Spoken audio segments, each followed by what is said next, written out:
पिता भवन उन सब परमाय, जो प्रभु माय सो, तो में जो कृपाय तन सागर देखन सो।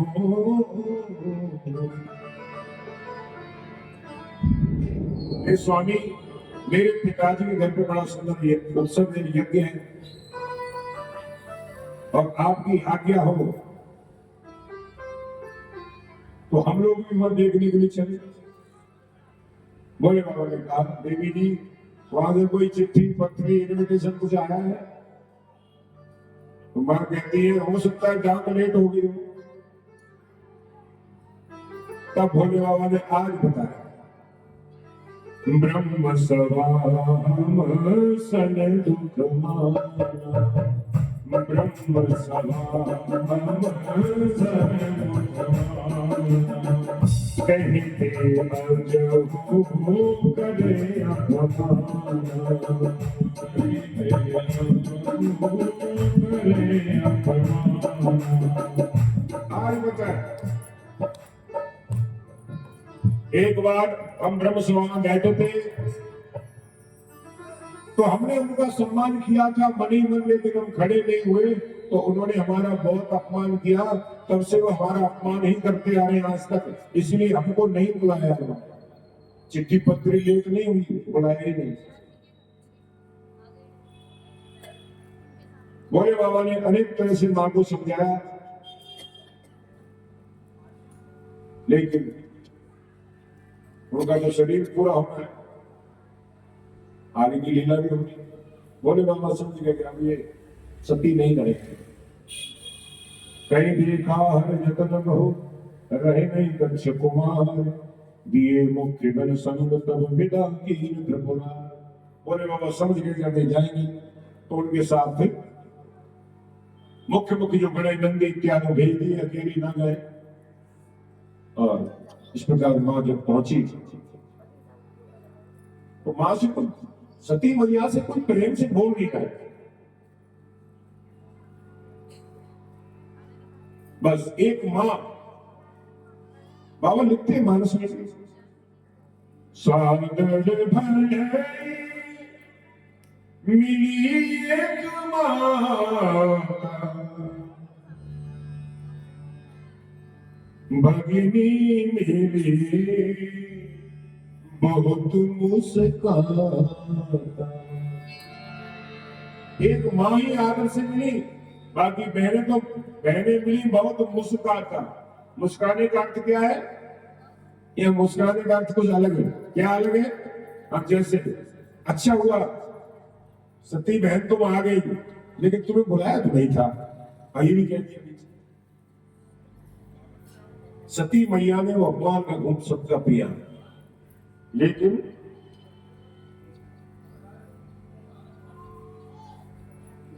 पिता के ऊपर बहुत क्रोध भी आया। मां आवत ही हमसे नहीं नैन नहीं सने, तुलसी कहां जाई कंचन वर से।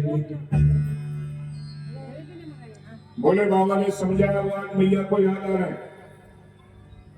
वैसे तो ये है कि पिता के घर कभी भी जा सकते हैं, गुरु जी के घर कभी भी जा सकते हैं, भगवान के पास कभी भी जा सकते हैं, मित्र के पास कभी भी जा सकते हैं, लेकिन तब नहीं जाना है जब वहां कोई द्वेष करता हो। नहीं तो माता पिता गुरुदेव के यहाँ कभी भी जा सकते, मित्र के यहाँ। भोले बाबा ने ये समझाया था।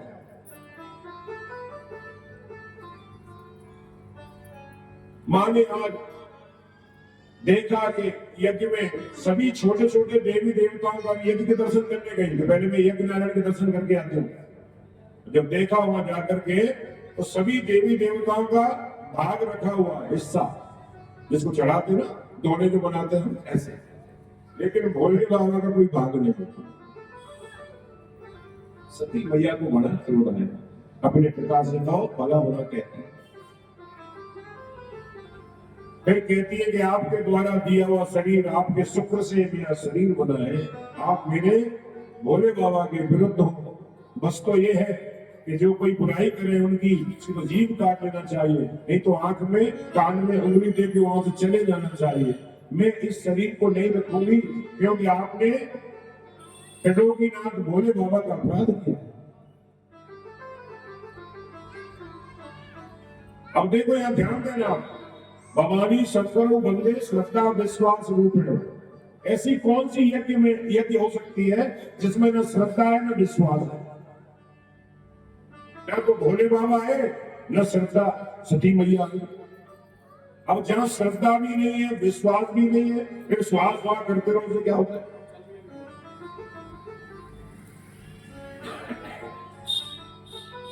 मैया ने भोले बाबा के शिक्षकों का ध्यान किया, योग आसन में बैठ गई, शरीर को त्यागने का संकल्प किया।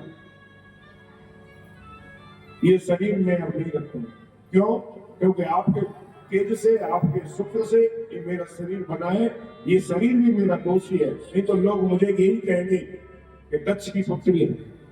मैया को बहुत जोर आया और बाबा लिखते हैं, असकई जोग अग्नि तन जारा भयो सकल मकहारा। असकई जोग अग्नि तन जारा भयो सकल मकहारा। असकई जोग अग्नि तन जारा भयो सकल मकहारा। भयो सकल मकहारा।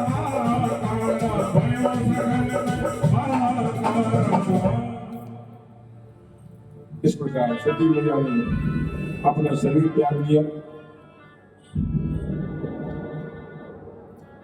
भगवान के जो गण हैं उन्होंने जब मैया के शरीर त्याग दिया तो बहुत क्रोध किया उन लोगों पर, लेकिन ब्राह्मणों ने जो ऋषि है वहां पर बैठे हैं यज्ञाचार्य, उन्होंने मंत्र पढ़ के उन सबको भगा दिया। दो चार ही गण थे।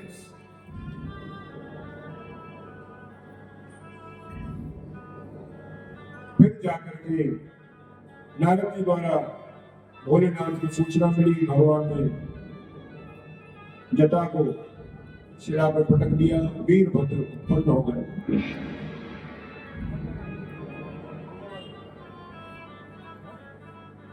और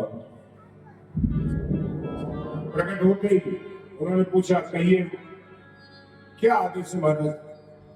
जाकर के दक्ष की एक विध्वंस कर सकते। सभी गण चल दिए। बहुत विस्तार से कथा है। जाकर के पूरी यज्ञ साधना को भी तहस नहस कर दिया। कोई तो रहते के ड्रम में कूद गया, हर हर महादेव। जहां यज्ञशाला बनी है वहीं नंबर वन डंडे तोड़ दिए, तहस नहस कर दिया।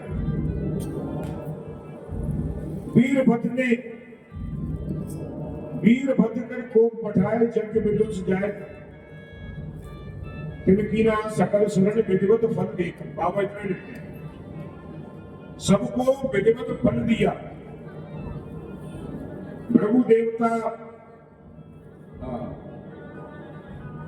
उनकी आंखें फोड़ दी, भूसा के दांत तोड़ दिए। प्रभु ऋषि की दाढ़ी नोचनी और उसके बाद दक्ष प्रजापति के सिर को काटना चाहा, लेकिन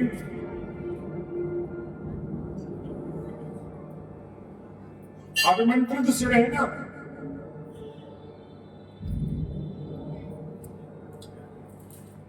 बहुत दिनों से इंतजार था आपका।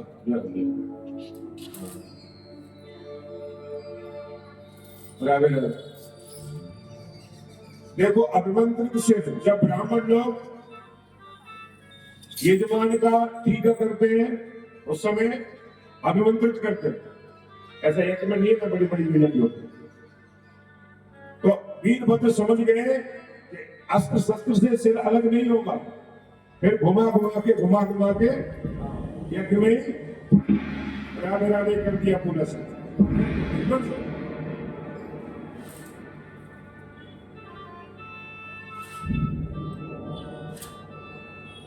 ब्रह्मादि इत्यादि सभी देवी देवता भोले बाबा के पास गए, प्रार्थना की सबने। अब मेरे पुत्र से अपराध हो गया है, आप तो करुणा के अवतार हैं, उनको क्षमा करो, चल करके यज्ञ को पूरा करो। सभी देवी देवताओं ने बड़ी सुंदर स्तुति की है। भोले बाबा छड़े रुष्टा छड़े पुष्टा रुष्टा पुष्टा छड़े छड़े कर्पूर गौरव करुणा अवतार है, करुणा के अवतार है।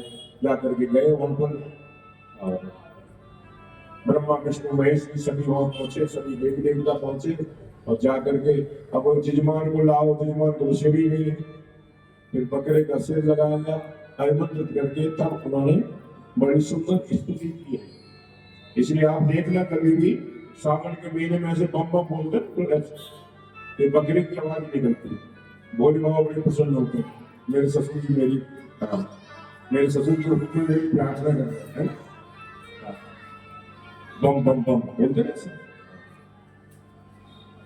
इस प्रकार भगवान श्री हरि प्रकट हुए, और इस प्रकार तो दक्ष के यज्ञ को भगवान ने पूर्ण किया।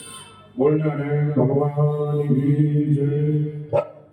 इससे आगे की कथा भागवत जी में नहीं है, पर मैं आपको 5 मिनट और सुना देता। सती मैया का दूसरा अवतार कहाँ हुआ? हिमालय की है। और इसमें क्या नाम रखा गया है? गौरी मैया है ना, पार्वती। पर्वत की पुत्री ना पार्वती। नारद जी आए, उन्होंने कुंडली इत्यादि देखी, बताया इसको जो वर मिलेगा उनमें क्या क्या दोष होंगे, अमंगल भेष होगा।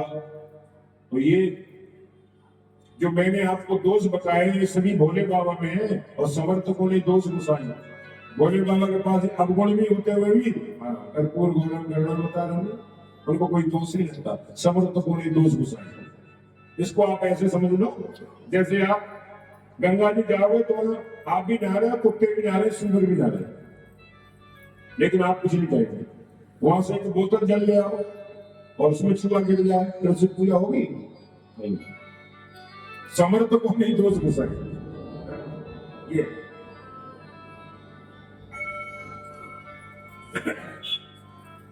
तो भोले बाबा के लिए माँ ने बहुत दिनों तक तपस्या की है।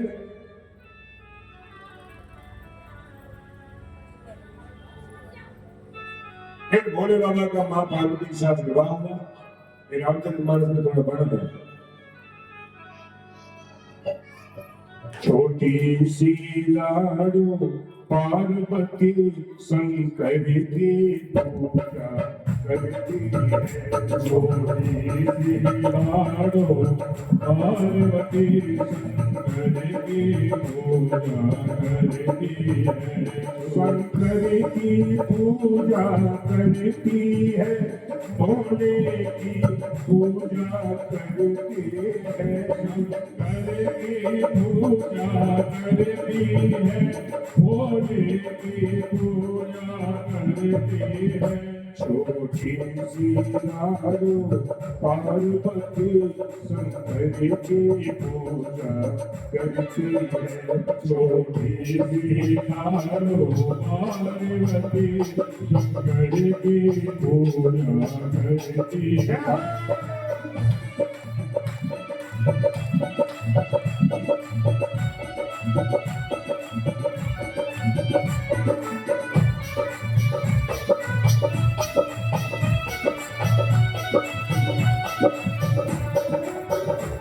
वो गंगा घाट पर जाती है, जल गगरी में भर लाती है।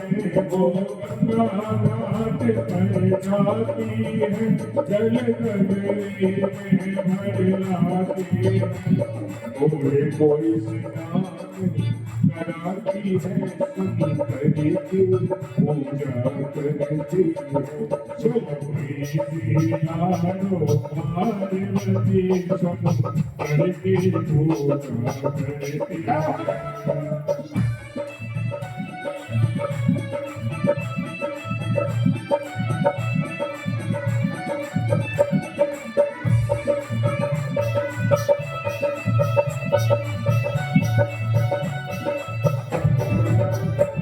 वो बने उपवन में जाती है और फूल तोड़ कर लाती है।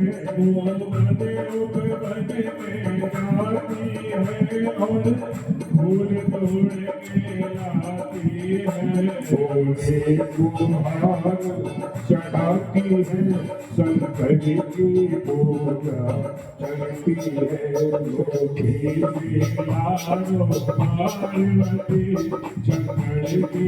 पूजा करती है।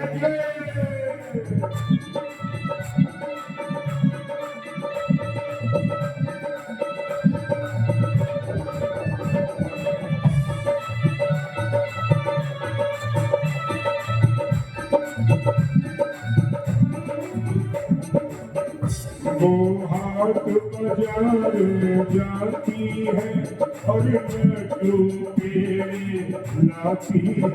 वो हाथ बाजार जाती है और लड्डू पेड़े लाती है। भोले का भोग लगाती है, शंकर की पूजा करती है। पार्वती करके पूजा करती है। अब आप ही गाने मेरे साथ है। वो जंगल जंगल जाती है और भांग धतूरा लाती है।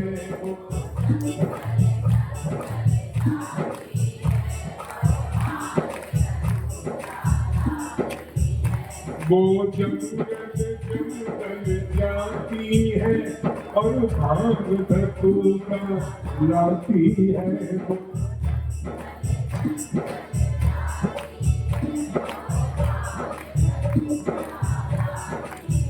भोले को बोल खिलाती है, शंकर की पूजा करती है। छोटी सी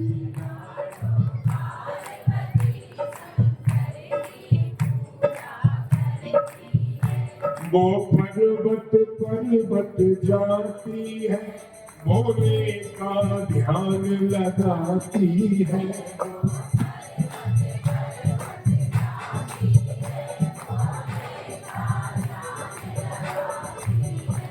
शंकर की पूजा करती है, भोले की पूजा करती है।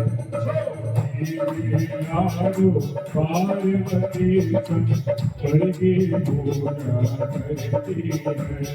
ओम नमः शिवाय, ओम नमः शिवाय, नमः शिवाय, ओम नमः शिवाय। हम मिल बोलो नमः शिवाय, हम मिल बोलो नमः शिवाय। ओम नमः शिवाय, ओम नमः शिवाय, नमः शिवाय, ओम नमः शिवाय, नमः शिवाय, ओम नमः शिवाय, नमः शिवाय, ओम नमः शिवाय। हम मिल बोलो नमः शिवाय, हम मिल बोलो नमः शिवाय। नमः शिवाय, नमः शिवाय, नमः शिवाय, नमः शिवाय, नमः शिवाय, नमः शिवाय, नमः शिवाय, नमः शिवाय, नमः शिवाय,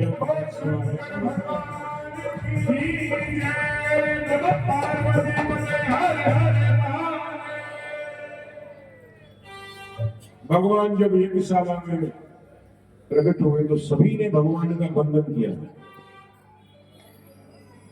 इसका भी बड़ा विस्तार है कथा में।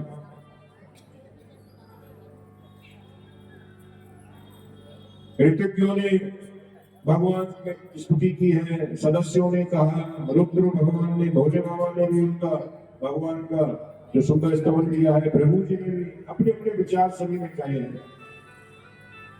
इंद्र ने स्तुति की, यादवों की पत्नियों ने स्तुति की, ऋषियों ने स्तुति की, सिद्धों ने, यजमान पति ने, जो यजमान की पत्नी है उन्होंने भी, लोकपालों ने, योगेश्वरों ने, ब्रह्मस्वरूप साक्षात वेद भगवान ने भगवान की स्तुति की है। देवताओं ने स्तुति की, गंधर्वों ने, विद्याधरों ने, ब्राह्मणों ने, सबने स्तुति की भगवान। मैत्रेय मुनि कहते हैं जब सबकी स्तुति से भगवान संतुष्ट हो गए तो भगवान यहाँ कहते हैं, अहम ब्रह्मा च सर्वस्व जगतः कारणं परम आत्मेश्वर उपदृष्टा स्वयं प्रभु विशेषः। भगवान कहते हैं जगत का परम कारण मैं ही हूं। मैं ही ब्रह्मा हूं, मैं ही महादेव हूं, मैं सबका आत्मा, ईश्वर और साक्षी भी मैं ही हूं, तथा स्वयं प्रकाश और उपाधि शून्य।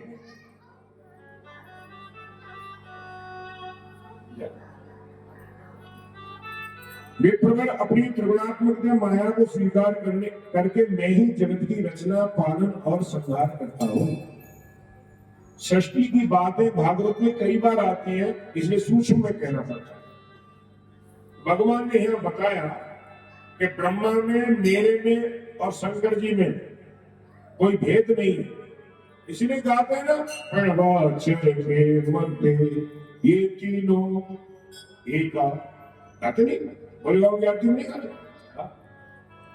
भगवान यह बताते हैं कि मेरे तीन रूप है, इस सृष्टि को चलाने के लिए मैं ही ब्रह्मा बनता हूं, मैं ही शंकर बनता हूं, मैं स्वयं भी रहता हूं, नारायण बनता हूं, विष्णु बनता हूं। इस प्रकार यज्ञ पूर्ण हुई। थोड़ा सा मैंने भजन इसलिए गा दिया था, भागवत जी में वर्णन विवाह का नहीं है, रामचरितमानस की जो कथा है उसमें तो है। फिर समय आने पर भोले बाबा का विवाह पार्वती के साथ हुआ, सुंदर विधियों से। और आकर के जब मैया आई कैलाश पे, तो बाबा ने कहा, देवी जी तो जलपान लाओ भजन करने के बाद। तो मैया ने भोले बाबा को जलपान दिया। तो बाबा कहते हैं, अरे एक काम करो, आप भी आ जाओ, साथ ही साथ दोनों खा लेते, ग्रहण करते। तो माँ कहती, भोलेनाथ थोड़ा क्षमा करना, मैं विष्णु सहस नाम का पाठ करती हूँ नित्य प्रति, तो मैं उसको कर लूं, वो मेरा भी रह रहा है। तो आज भोले बाबा ने कहा कि आप आ जाओ, आज हम आपको ऐसा मंत्र देंगे, इसको एक बार बोलते ही भगवान के 1000 नामों का फल तुम्हें प्राप्त हो जाएगा। कौन सा मंत्र दिया? राम रामेति रामेति रमे रामे मनोरमे, सहस्र नाम ततुल्यम राम नाम वरानने।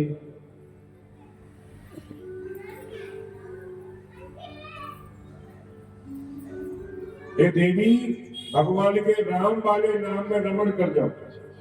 राम रामेति रामेति रमे रामे मनोरमे, ये मनोरमा से मैया को संबोधित किया।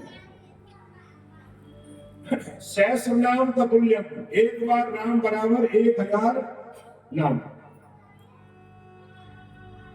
सहस्र नाम का तुल्यम राम नाम बरानने। इस प्रकार भोले बाबा ने मां पार्वती को सुंदर मंत्र दिया। ये नियम है शास्त्रों में। कार्यक्रम में विदेशों की नकल करते हैं, विवाह होते हैं, बोलेंगे तुम वहां होटल बुक कर दिया, यहाँ ये कर दिया, वहां चले जाओ, यहाँ चले जाओ। हमारे यहाँ ये नियम नहीं था। हमारे यहाँ तो पहले देवताओं का पूजन, फिर पितरों का पूजन उस विधि से कराते हैं, क्योंकि वो घर में लक्ष्मी आई है। तो अब ये प्रथाएं थोड़ी थोड़ी ना परिवर्तित हो रही है।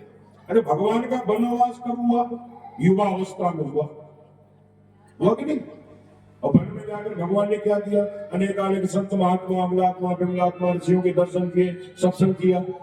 ये सब सिद्ध होता है। भगवान बता दे, भजन युवा अवस्था में हो सकता है ना? ये भगवान की कथाओं से ये भी हमें सुंदर शिक्षा मिलती है।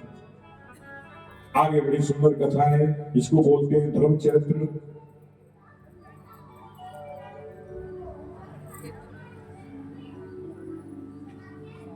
राधे राधे गोविंद गोविंद राधे, राधे राधे गोविंद गोविंद राधे, गोविंद राधे राधे गोपाल राधे, गोविंद राधे राधे गोपाल राधे।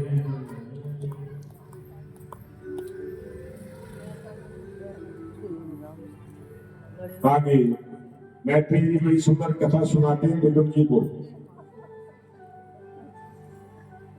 प्रिय व्रतोत्तान पांडव सकरूपा पते सुतौ, वासुदेवस्य कन्या रक्षायां जगत स्थितौ। महाराज मनु के 3 पुत्रियां और 2 पुत्र, तो तीनों पुत्रियों की कथा आप श्रवण कर चुके। अब 2 पुत्रों की कथा में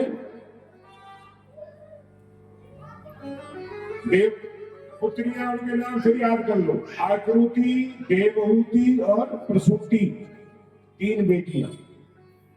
और 2 पुत्रों का नाम क्या है? प्रियव्रत और उत्तानपाद। जिसके जीवन में अच्छा व्रत है वो प्रियव्रत है। उत्तानपाद जिसके शुभ कर्मों के द्वारा समाज में ऊंची प्रतिष्ठा हो। राजा उत्तानपाद की 2 पत्नियां हैं, सुनीति और सुरुचि। आप जानते हैं कथा हमारी है। उत्तानपाद कौन है? हम ही है। गर्भ में हम ही लोगों के पैर ऊपर लग गए, पैर ऊपर होते। उत्तानपाद हमारी 2 पत्नियां कौन सी? सुमति और सुरुचि। सुनीति और सुरुचि, यहां सुनीति और सुरुचि का। सुनीति माने शास्त्र की बात पर चलना,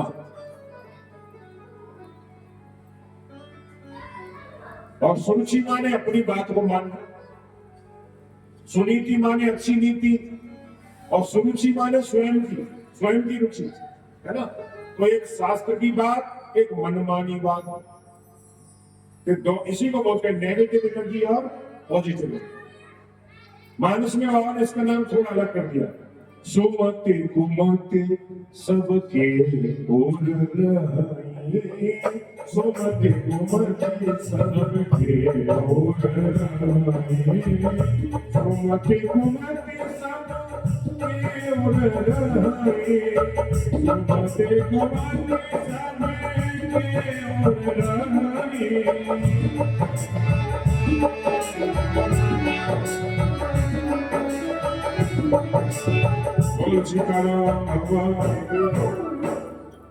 तो दोनों तरह की जो बुद्धि है होती है। राजा उत्तानपाद की जो रानी है उनका नाम सुनीति।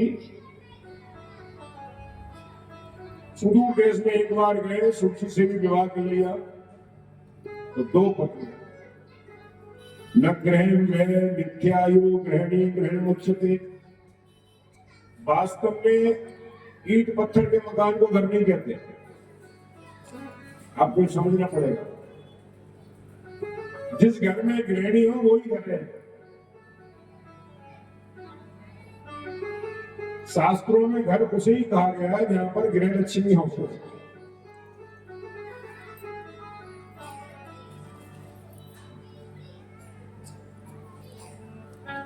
जैसे ही सुरुचि से विवाह हुआ तो उन्होंने देखा ये कौन है, हमारी पहली पत्नी है, तुरंत दे दिया, ये रहेंगी तो मैं नहीं रहूंगी। और कभी भी आप देखना, जब आप सकारात्मक सोच रहे हैं तो नकारात्मक विचारों में दूर हो रहे हैं, लेकिन जब आप नकारात्मक विचारों में बैठे तो सकारात्मक विचार दूर हो रहे हैं। या तो अंधेरा होगा या उजाला होगा, दोनों एक साथ हो सकते हैं? नहीं हो सकते। तो यही हुआ। जैसे ही सुरुचि के साथ विवाह किया तो सुरुचि कह रही नहीं रह सकती हम, उनकी अलग व्यवस्था की, निकाल दिया। धर्म ग्रंथों में तो अनेक कथाएं बहुत विस्तार से वर्णन है। एक पर्णकुटी में रहने लगी, ऐसा वर्णन आता है वो उस समय गर्भवती थी, सुंदर पुत्र को जन्म दिया, नाम हुआ ध्रुव। और हर गणवान के होठ चीखने पर शास्त्र के अनुसार स्त्री घर को स्वर्ग बना दिया, नरक बना दिया। माताओं पे बहुत घर की जिम्मेदारी होती है। आप चाहो तो आपका घर स्वर्ग हो जाए, और आप चाहो तो आपका घर नरक हो जाए।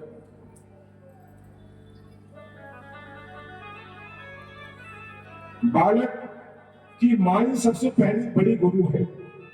या धर्मात्मा बना ले या छोड़ो चक्का बना सकती है। माता सुनीति जहां भी सत्संग में जाती है बालक को साथ ले जाती है, संतों को प्रणाम कराती है।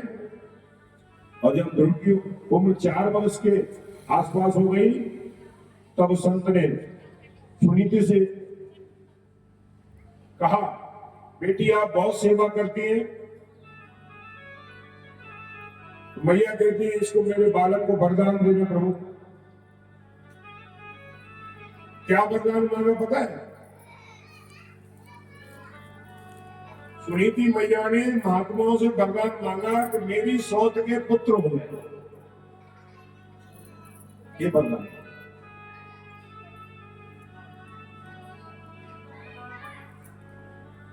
संत महाराज ने कहा जरूर होगा और तुम्हारा पुत्र बहुत यशस्वी होगा, तेजस्वी होगा। और एक बार ध्रुव थोड़े बड़े हुए, लगभग 5 वर्ष की आयु थे, तो उनको पता लगा कि हमारे पिताजी यहाँ के राजा हैं।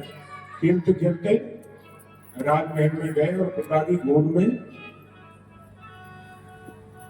पिता ने भी उनका, पिताजी की भी इच्छा हुई कि मैं अपने बालक को गोद में बिठा लूं, लेकिन सुरुचि ने झटक दिया।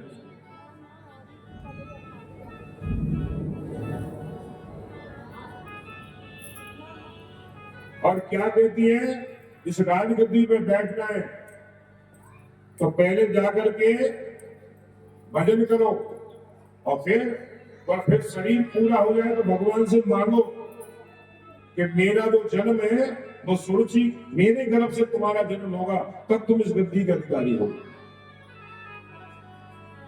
तपसा राध्य पुरुषम तस्यैवानुग्रहेण मे गर्भे त्वं साधयात्मानं यदि इच्छसि नृपासनं। अब यहाँ पे देखो, 2 अपराध कर दिए, एक तो बालक को त्यागता, दूसरी बात भगवान का भी अपराध इसमें हो गया। पर लोग तपस्या इसलिए करते हैं कि गर्भ में आना ना पड़े, लेकिन सुरुचि कह रही है पहले तपस्या कराओ और फिर मेरे गर्भ में आओ, फिर तब इस सिंहासन पर बैठो। कई बार लोग घमंड में जाने क्या क्या बोल देते हैं, ऐसे सुरुचि ने बोल दिया। तब छोटे से बालक को बड़ा क्रोध भी आया और फड़फड़ाते हुए, अब कर क्या सकते हैं, अपनी माता के पास आकर के बहुत रोने लगे।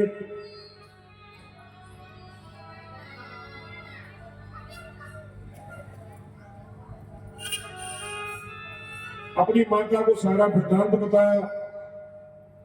मां सोची,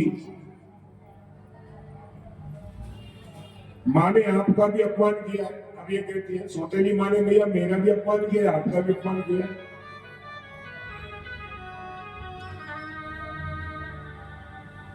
क्या सद्गुण है उनके गर्भ में जो आपके गर्भ में नहीं है? मां, मैं आपका बेटा हूं, सिर्फ इसलिए नहीं महाराज की गोदी में बैठ सकता, मैं उनसे बदला लूंगा। मां आज गोदी में बिठाकर नन्हे ध्रुव को समझाती है, बेटा मैंने कभी नहीं बताया, वो तेरी सौतेली मां ने बता दिया। मेरे लिए बड़े सौभाग्य की बात है कि मेरा बेटा नारायण का भक्त हो। ये बात मैंने नहीं तुझे बताई, जो तेरी सौतेली मां ने बता दी। ध्रुव कहते, मां तुम उनकी हर बात का अनुमोदन कर रही हो।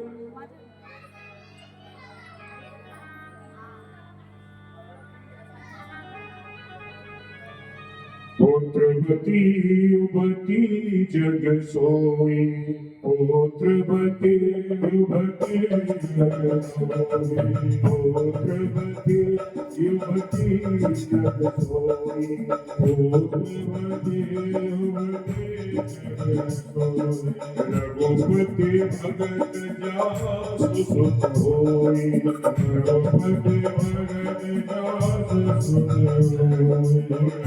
होई। ध्रुव के पूछने पर मां कहती है,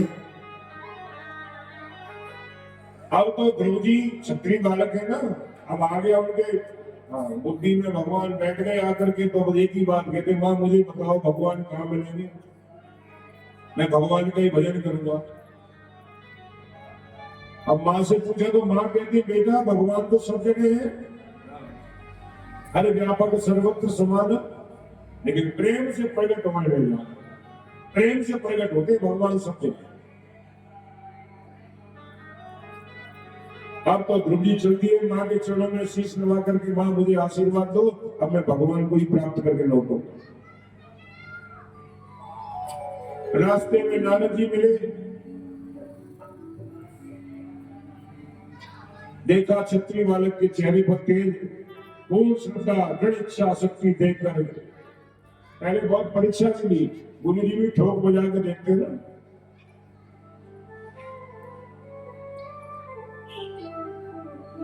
गुरु कुमार शिष्य कुंभ है, जैसे घड़ा बनाने वाला नीचे हाथ लगा करके ऊपर से ठोकता है ना, तो गुरु जी भी पहले चेला को ठोक बजा के देखते हैं कि क्या ये मेरी बात मानेगा नहीं। आजकल तो मंत्र ले दिया और फिर जीवन भर गुरु जी पहुंच जाना नहीं, और हो सकता है तो कंपटीशन गुरु जी से शुरू हो जाए। कभी कभी तो हम और हमारे गुरु जी एक ही बात ये भी कहते हैं। यहाँ पर दादा जी ने दो चार बातें कही, बेटा जंगल में भगवान नहीं मिलेंगे, जंगल में तो शेर मिलेगा, तुम्हारा नाश्ता कर जाएगा। तुम छोटे बालक हो, बताओ कितनी बार खाते हो, और 2-3 बार तो खा ही लेते हैं, बोलो कुछ नहीं चलेगा खाने को। फिर उनके हृदय में तो साक्षात ठाकुर जी का प्रेम विद्यमान हो गया। तो द्रौपदी कहते हैं मुझे लगता है कि आप नारद नहीं हो। क्यों? तो मेरी माँ कहती जिसको नारद मिल जाते हैं उसको भगवान मिल जाते हैं। तब नारद जी बड़े प्रसन्न हुए और मंत्र नियम बताया, बेटा भजन ऐसे गुरु मेरे भगवत तरह में कोई जो ग्रंथ संग सम हो। कई लोग टीवी से मंत्र लिख लेते हैं, नहीं मंत्र कर लेंगे कोई बात नहीं। शास्त्रों की विधि के अनुसार गुरु मंत्र लेना चाहिए। क्यों? अब मैं आपको बताता हूं, कान के द्वारा जो मंत्र जाएगा वो जो प्रभाव डालेगा वो अपने आप लिखा हुआ नहीं डालेगा। फर्क है। मैं तो राधे राधे सीताराम सीताराम ये करो, जैसे बंदूक है वो गोली है, और आपके पास सिर्फ गोली है तो बिना बंदूक के दूर तक जाएगी क्या? असर करेगी नहीं करेगी? अकेली गोली कैसे चले? तो गुरु जी द्वारा जो कान में मंत्र दिया जाता है वही फलीभूत होता है, ऐसा शास्त्रों में पढ़ा। तो नारद जी ने यहाँ द्वादश अक्षर मंत्र दिया, ओम नमो भगवते वासुदेव, ओम नमो भगवते वासुदेव, ओम नमो भगवते वासुदेव, वासुदेवाय प्रभु नंदनंदना, वासुदेवाय प्रभु नंदनंदना।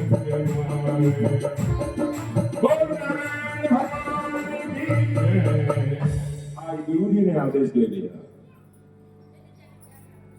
कि जाओ बेटा ब्रज क्षेत्र में गंगा जी के किनारे वृंदावन जाओ सीधे, वहां एक सुंदर जगह है निवन, भगवान का जाकर के भजन करो। भजन गुरु जी के बताए अनुसार ही करना चाहिए, वेद शास्त्र के अनुसार करना चाहिए, नहीं तो दुकान भी खड़े हो जाते। करना कुछ चाहते हो कुछ चाहता है, एक शब्द बदलते इसका अर्थ बदल जाता है। क्रियाएं गुरु जी से सीखना चाहिए। इतिहास पुराण वेद शास्त्र विधि बिना केवल हेतु की भक्ति, भक्त उत्पाद एवं केवलम। अब गुरु जी का भजन प्रारंभ हुआ। यमुना की मैया ने स्नान किया, आचमन किया और आसन लगा करके पहले महीने में भजन प्रारंभ किया। 3 दिन तक कुछ नहीं खाते, तीसरे दिन शाम को केवल फल तोड़कर खाते। ये पहले महीने का भजन।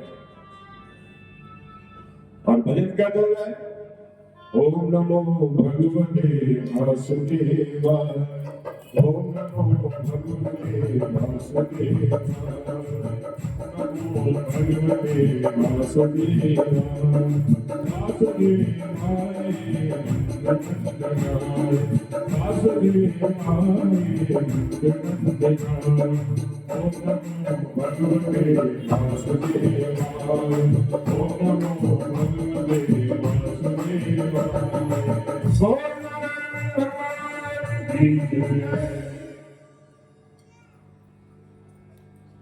तत्राद गच्छ भद्रम ते यमुनाया स्तटम शुचि पुण्यम मधुमनम यत्र सानिध्यम नित्यदाय। जहाँ भगवान का नित्य प्रति आज भी लीलाएं भगवान करते हैं, भगवान हमेशा ब्रज में रहते हैं, लेकिन चरण चक्षुओं से नहीं दिखेंगे, ज्ञान चक्षुओं से भगवान दिखेंगे। ऐसा सुंदर आदेश देकर के नारद जी वहां से तो भगवान के धाम गए और उसके पश्चात ध्रुव जी ने सुंदर तपस्या की है। त्रात्रांते कपित्थ बदलासन।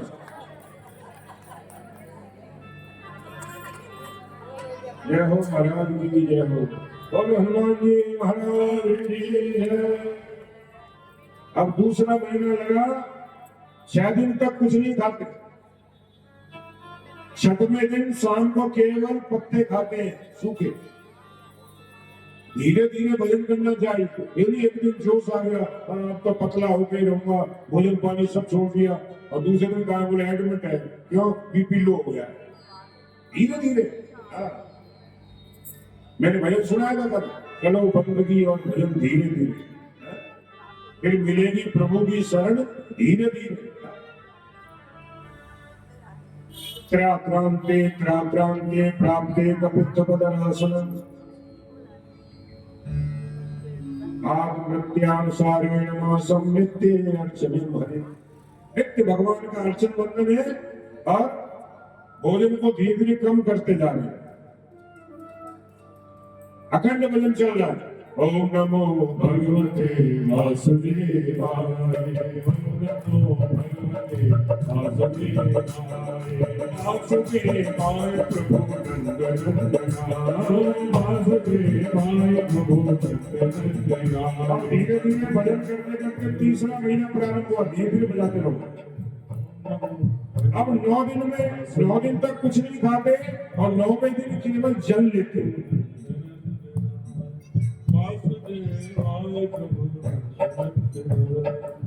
तृतीय चांद मासम नवमे हनी। अब चौथा महीना जब आया, चतुर्थम अभी वही मासम द्वादश हनी। अब 12 दिन के बाद कुछ नहीं लेते। 12वें दिन केवल वायु का पान। ओम नमो भगवते वासुदेवाय, ओम नमो भगवते वासुदेवाय। अब 5वां महीना प्रारंभ हुआ। पंचमे मास्याम प्राप्ते जितश्वासो नृपात्मजः, ज्ञान ब्रह्म पदेन तस्थौ स्थान विभाचनः। एक पैर पे खड़े हो, अपनी श्वास को ब्रह्मरंध्र में रोक लिए।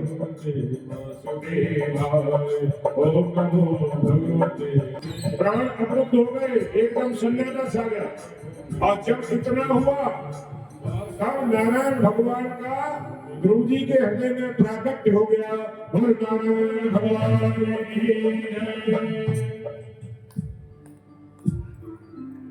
अब इधर ध्रुव जी को तो आनंद आया, एक पैर पे खड़े हैं, भगवान हृदय में है, बस प्रभु की प्राप्ति हो गई, आनंद आ गया। लेकिन इधर हुआ क्या? हुआ ये, देवताओं की भी प्राणवायु रुक गई, सांस नहीं आ रही किसी को। ब्रह्मा जी के पास पहुंचे, ब्रह्मा जी कहते ऐसा मेरा भी कुछ हाल है। भगवान के पास पहुंचे तब भगवान ने कहा, मेरा नन्हा सा बालक मेरा भजन कर रहा है, अब मैं जाकर के उसके दर्शन करता हूं।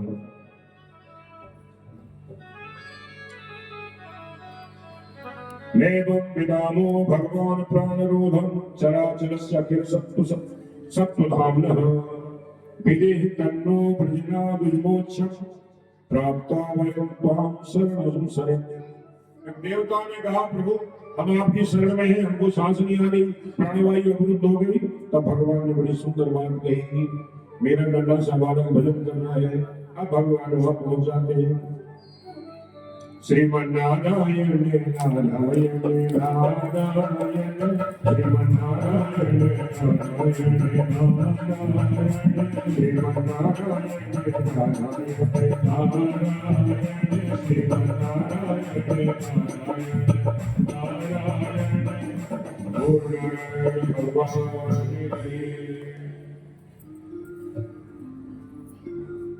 भगवान आकर के ध्रुव जी के सामने खड़े हो गए। ध्रुव जी तो भगवान के सतत ध्यान में आंखें बंद, भगवान बहुत देर तक खड़े रहे। भगवान ने कहा जब तक मैं इसके हृदय में से अपनी छवि को बाहर नहीं करूंगा तब तक ये आंखें नहीं खोलेंगे। भगवान ने अपनी ध्रुव जी के हृदय से छवि को दूर किया, वैसे छटपटाए तो जो छवि हृदय में थी वही सामने खड़ी।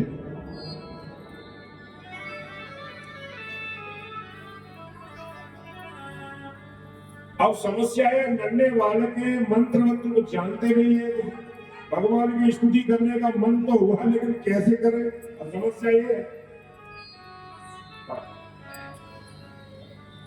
भगवान समझ गए, भगवान ने अपना शंख उनके गाल से छुपा दिया।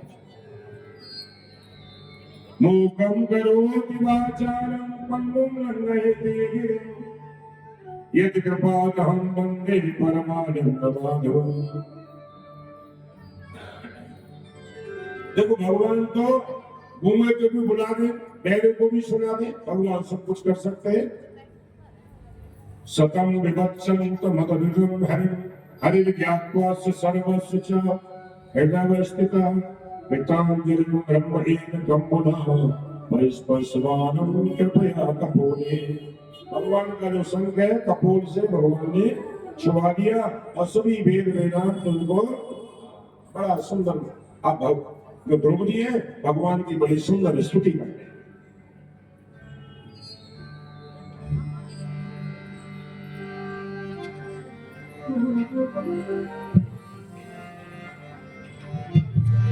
योग पर प्रवेश योग पर प्रवेश संजीवयते सत्यधर स्वधाम्ना योग पर प्रवेश संजीवयते सत्यधर स्वधाम्ना अन्यस्य हस्तचरण श्रवणगादीन् अन्यस्य हस्तचरण श्रवणगादीन् प्रणामो भगवते पुरुषाय तुभ्यं प्रणामो भगवते पुरुषाय तुभ्यं।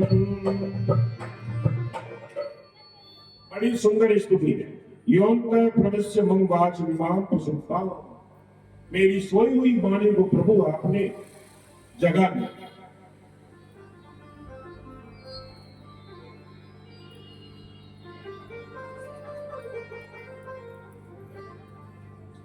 आप सर्व शक्ति संपन्न हैं, आप ही मेरे अंतःकरण में प्रवेश करके अपने तेज से मेरी सोई हुई वाणी को सजीव करते तथा हाथ पैर कान और त्वचा आदि अन्य अन्य इंद्रियों एवं प्राणों के भी चेतना देते हैं। प्रभु आप मैं आप अंतर्यामी भगवान को प्रणाम करता हूँ। बड़ी सुंदर स्तुति ध्रुव जी ने। जो जाने ताहे तेरो जनाई, जो जाने ताहे हो जनाई, जो जाने ताहे तेरो जनाई, जो जाने ताहे तेरो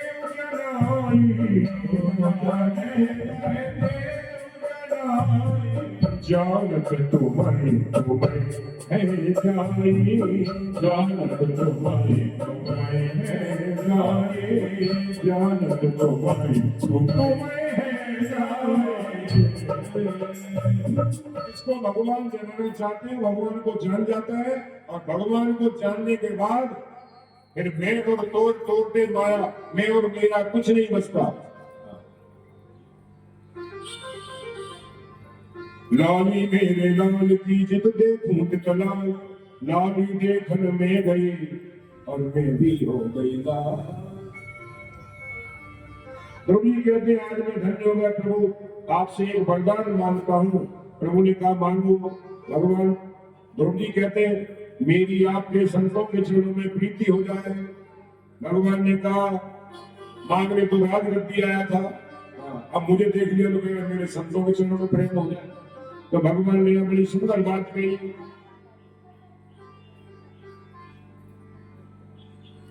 भगवान निज धाम को गए, ध्रुव जी का बड़ा स्वागत हुआ और राजा उत्तानपाद आए, अनेकानेक हाथी घोड़ा लेकर के सुंदर। ध्रुव जी को भगवान कह गए 36,000 यहाँ पर 36,000 वर्ष तक राज्य करो और आखिर में मेरे लोग को, जिसको ध्रुव लोग कहते हैं, आप उसको पाओगे। भगवान ने आशीर्वाद दिया है, बड़ा सुंदर।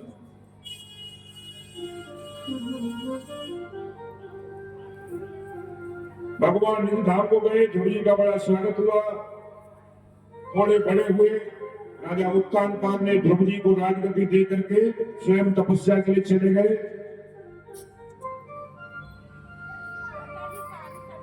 ध्रुव जी के छोटे भाई उत्तम एक बार जंगल में गए तो यक्षों ने उनका वध कर दिया। ध्रुव जी ने आज प्रतिशोध की भावना से अनेकानेक जो यक्ष है उनका निर्पराध यक्षों का वध कर दिया। तब स्वयंभू मनु ने प्रकट होकर के युद्ध को रुकवाया। बेटा, आप जिस रास्ते में जा रहे हो ये भगवत भक्तों का रास्ता नहीं है। इस प्रकार ध्रुव जी ने युद्ध को विराम दिया और 36,000 वर्ष तक राज्य किया। आखिर में अपने पुत्र को सिंहासन पर बिठा करके भगवान की सुंदर तपस्या की और जब समय पूरा हो गया तो सुंदर विमान भगवान के धाम से ध्रुव जी के लिए आया और मृत्यु के वहीं पर मृत्यु देव आगे खड़े हुए। जो भी धराधाम पे आता है मुझे स्वीकार करना, मुझे स्वीकार करो, क्योंकि जो भी यहाँ आता है सदैव यहाँ से नहीं जाता, शरीर यही छोड़ के जाना पड़ता है। चित्त जल पावक गगन समीरा, पांचों तत्व जहां से आए वहीं चले जाते हैं। क्षिति माने धरती, पृथ्वी तत्व, जल तत्व, पृथ्वी तत्व पृथ्वी में मिल जाएगा, जल तत्व जल में मिल जाएगा, अग्नि तत्व अग्नि में मिल जाएगा और आकाश तत्व आकाश तत्व में मिल जाएगा, वायु तत्व वायु तत्व में मिल जाएगा। और फिर आप सूक्ष्म रूप से फिर आप यात्रा करते हैं। चित्र जल पावक गगन समीरा, चित्र जल पावक गगन समीरा, चित्र जल पावक गगन समीरा।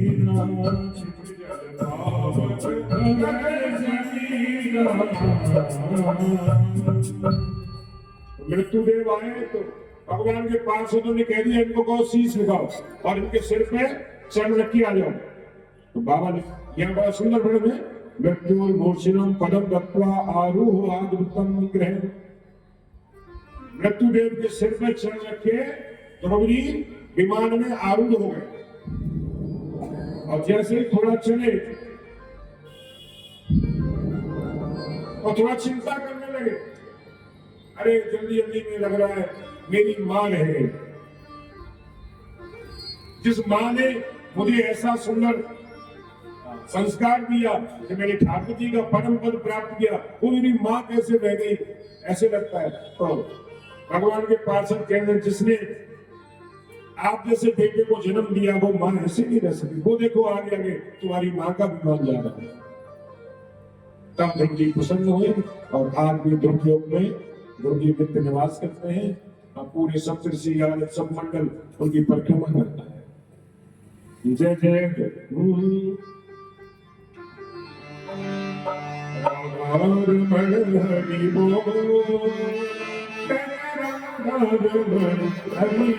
बोल,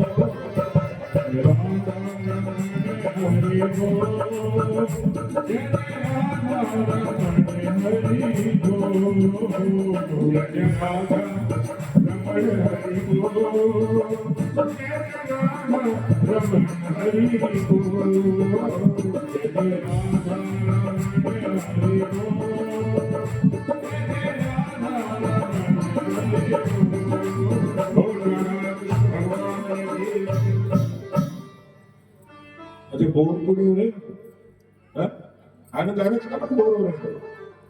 मैंने कहा था ना 3 दिन कथा, 3 नहीं 3.5 दिन। ठाकुर जी जब तक नहीं आते तब तक पूरी आध्यात्मिक कथाएं होती है और इसमें जहां आपने सोचा कि क्या हो रहा है वही नींद आ जाएगी। एक बार हाथ खड़े करो जिनको नींद आ रही है।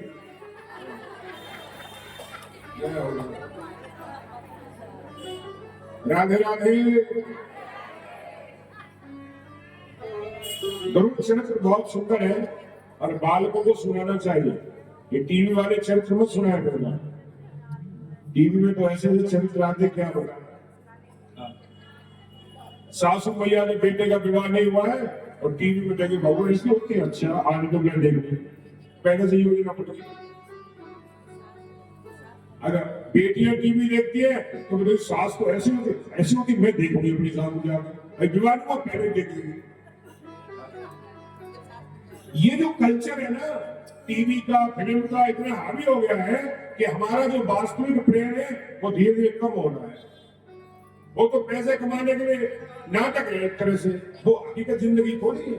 सत्यता ये नहीं है, सत्यता तो ये है, ध्यान दीजिए, जिस बेटे को माँ ने अपने गर्भ में 9 महीने रखा, फिर उसको खिलाया पिलाया, मल मूत्र इत्यादि साफ किए, अपने न खाते हुए उसको खिलाया, क्या वो माँ कभी ऐसा सोचेगी कि मेरा बच्चा परेशान हो? नहीं सोचेगी। और जहां भी जाती है वहीं से कहीं माला ले आती है, कहीं चूड़ी ले आती है, कहीं कंगन बनवाएंगे, कहीं हार बनवाएंगे, मेरी बहू आएगी उसको दूंगी। वो तो बेचारी प्रेम करने के लिए बैठी है, लेकिन वो टीवी में देख के आ रही है, मैं देखूंगी जाती है, ऐसी होती है। ये इसलिए अच्छे चाल चलन अच्छे चरित्र की बातें बाल गोपालों को आप कथाएं सुनाओगे तो उनके मन में भगवान के प्रति प्रेम जागृत होगा, शरीर बलिष्ठ होगा, कमजोर नहीं होगा। भूख मार दो तो उड़ जाए, ऐसे वजन कम करना है, वजन कम करना है, भूख मार दो तो उड़ जाओ, इतने वजन होना है। न शरीर में कोई विटामिन है, न मिनरल है, न हीमोग्लोबिन है, कुछ है चलते तो चक्कर आती है। महापुरुषों की कथा सुनने से तो पता लगा जीवन कैसा हो। गुरु चरित्र को बालकों को जरूर सुनाना चाहिए। 5 वर्ष के बालक ने भगवान को प्राप्त कर लिया, बताओ। जय जय राधा रमण हरि बोल, जय जय राधा रमण हरि बोल,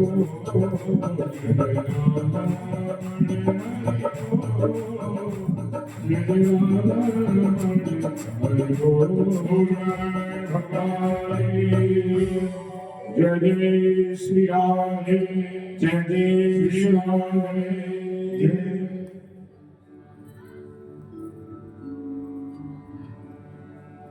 आगे सुखदेव जी कथा करते हैं, राजा ध्रुव के पुत्र उत्कल हुए, इनके वंश में अंग हुए और उनके अंग के बहन हुए। ये बहुत उद्दंड राजा हुए बहन, भजन सब रोक दिया, प्रजा हवन रोक दिया, और फिर भी कहते यदि फिर भी हवन करना है तो बहना है नमक और बहना है स्वाद।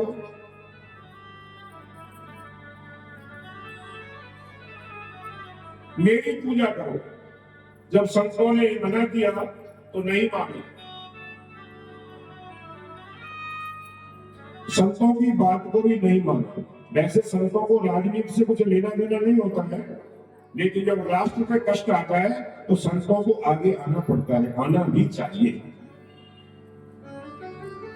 ऐसा कथाओं बड़ा सुंदर निर्देश दिया। क्या आदेश दिया बहन ने? न यष्टव्यम दातव्यम न भोतव्यम, दूजा कुछ न हवन होगा न पूजन होगा, और करना भी है तो राजा ही भगवान का स्वरूप होता है, मेरा ही भजन करो। महात्माओं ने जब बहुत समझाया नहीं माने तो महात्मा पहुंचे और महात्मा ने हुंकार बने, हन्यताम एष पाप प्रकृति दारुणः, जीव जगत जगत सावास कुरुते भस्मसात् ध्रुवम्। हन्यताम एष पाप प्रकृति दारुणः।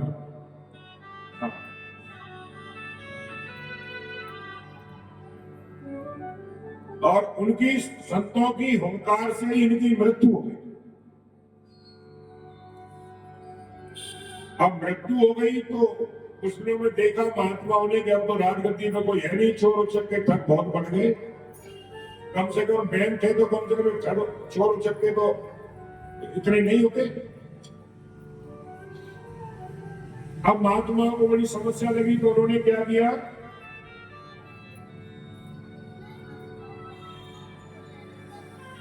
उनके शरीर का मंथन किया, क्योंकि राजगद्दी खाली हो गई।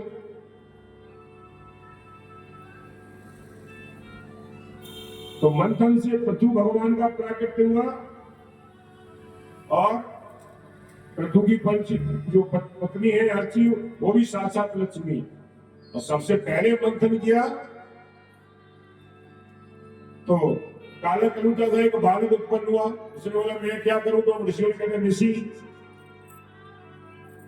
तो ये आदिवासियों में कोई ऐसी प्रजाति है मनुष्यों, उनको बोले बैठ जाओ, ऋषि मत बैठ जाओ, तो बैठा दिया। उसके बाद मंथन किया तो पृथु जो है भगवान का ही अवतार है।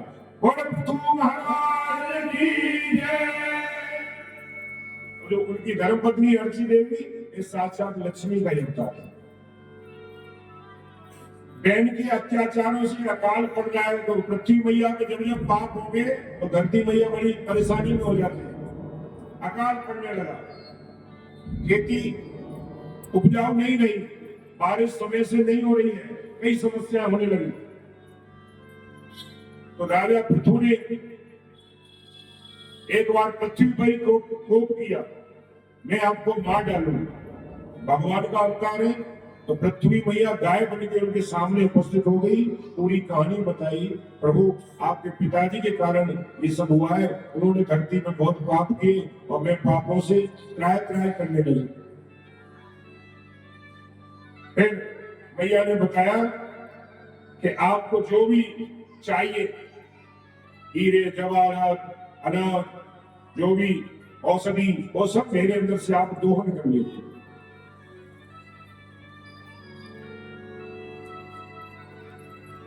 तो मैत्रेय मुनि यहाँ विदुर जी को कथा श्रवण करा रहे हैं, क्योंकि पृथु महाराज की सबने स्तुति की तो पृथु महाराज ने कहा कि अभी हमने कुछ किया ही नहीं, अभी क्यों हमारी स्तुति कर रहे हैं। उसके बाद फिर पृथ्वी मैया का दोहन किया गया है,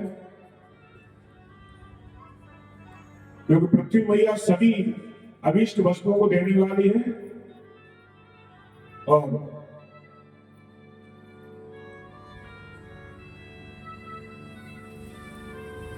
जो भी पृथ्वी से राज्य के लिए चाहेगा, खुशी खुशी पृथ्वी मैया ने सबको दिया।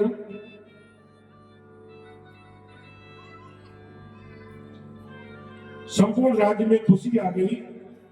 पृथ्वी से पहाड़ एक तरफ किए पृथु महाराज ने, और फिर पृथ्वी मैया को अपनी पुत्री के रूप में उन्होंने स्वीकार किया, इसलिए इसका नाम पृथ्वी हुआ। पृथु महाराज ने पहले पहाड़ कहीं भी थे, एक तरफ किए सब, रहने की व्यवस्था बनाई, बहुत यज्ञ किए उन्होंने धरती पर। 99 यज्ञ हो गए पूरे, और 100वां करने वाले थे। और इंद्र को चिंता हो जाती है, क्योंकि 100 यज्ञ जिसने कर लिए वो इंद्र बनता है। तो इंद्र ने क्या किया, यज्ञ का घोड़ा छुड़ा लिया।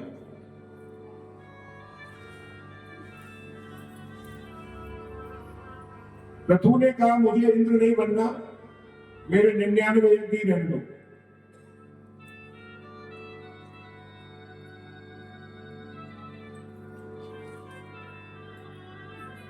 क्योंकि यहां पर भी 2 बार तो पृथु महाराज के पुत्र ने इंद्र से घोड़ा लिया, तो इंद्र द्वेष करने लगे।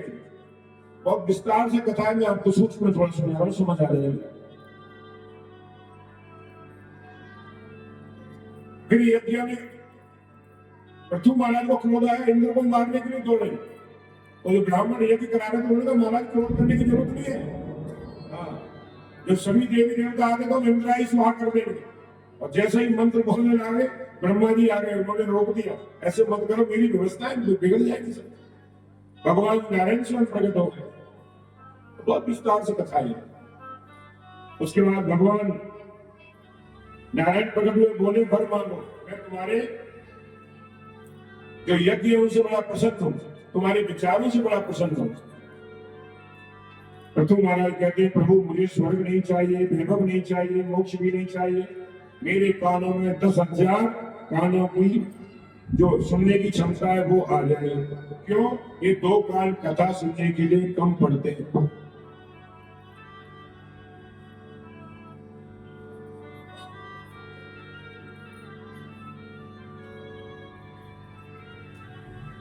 न कामये नाथ तदप्यहं क्वचिन्यत्र यदुषु चरणाम्बुजासव। मतलब उन्होंने मांगा प्रभु आपकी कथा सुनने के लिए मेरे 2 कान कम है, 10,000 कानों की सुनने की क्षमता मुझे दे दो। क्यों? आपकी जो कथा कीर्तन है उसमें मुझे बड़ा आनंद आता है। इसलिए आपने देखा होगा भगवान के जो सगुण उपासक है ना, वो मोक्ष नहीं मिलते। मोक्ष का मतलब फिर आना जाना नहीं पड़ता है, और वो एक चाहते हैं कि बार बार हम आए और प्रभु का भजन करें खूब आनंद से, उत्सव मनावे।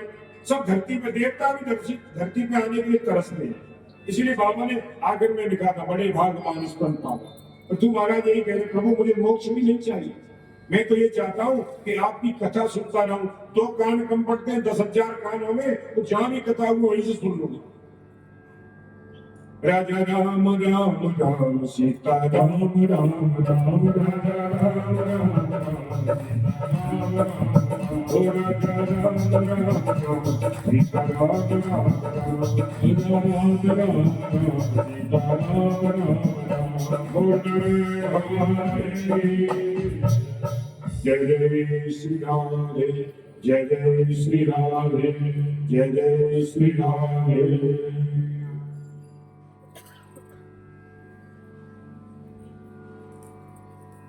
प्रभु ने दिव्य भक्ति का वरदान दिया। इंद्र ने अपनी पुत्री का विवाह पृथु के पुत्र से करा दिया और एक सुंदर विद्या सिखाई, अंतर ध्यान विद्या। पुत्री का और एक सुंदर विद्या सिखाई, अंतर ध्यान। और पुत्री का जो पुत्र का नाम हो गया अंतर ध्यान। अपनी पुत्री का विवाह कर दिया उनके साथ।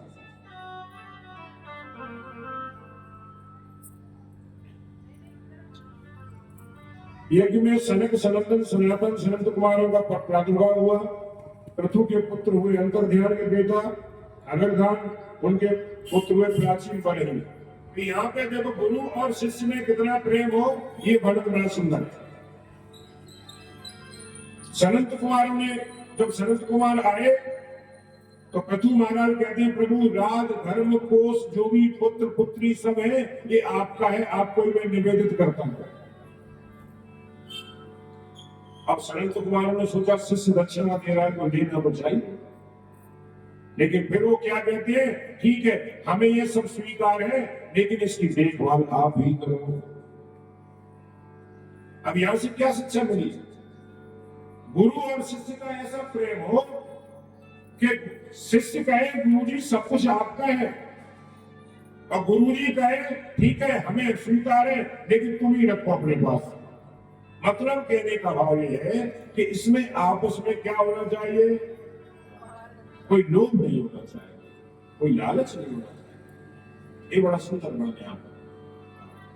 अब गुरु जी भी चाहते चेला पैसे वाला हो, आश्रम का खर्चा भी चल जाएगा, तो जहां दक्षिणा देगा तो और काम हो जाएंगे। अब तो इसी उद्देश्य से बनाया जाएगा।